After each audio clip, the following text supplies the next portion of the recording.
নমস্কার বন্ধুরা, tarot Tux with Anirban চ্যানেলে আপনাদের স্বাগত। আমি ট্যারোট কার্ড অনির্বাণ। আজ এসছি কন্যা রাশির জাতকদের নিয়ে। কন্যা রাশির জাতকরা বিগত 6 থেকে 7 মাস ধরেই একটু আর্থিক সমস্যা ফেস করছে। তো দেখা যাক ট্যারোট কি বলে। কার্ড চুজ করে নেব।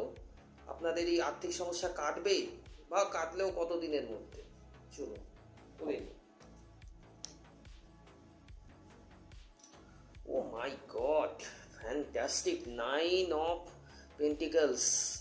Pentacles এর মানে এতদিন যে সমস্যা আপনারা ফেস করছিলেন, এতদিন যে সমস্যার মধ্যে দিয়ে চলছিলেন, সেটার কিন্তু এন্ড হতে চলেছে।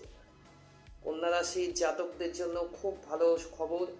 এতদিনের সমস্যা, এতদিনের আর্থিক প্রবলেম এবার শেষ হতে চলেছে। হবে হবে হবে, ট্যারোট বলছে হবে। থ্যাংক ইউ বন্ধুরা, আজকের এইটুকু।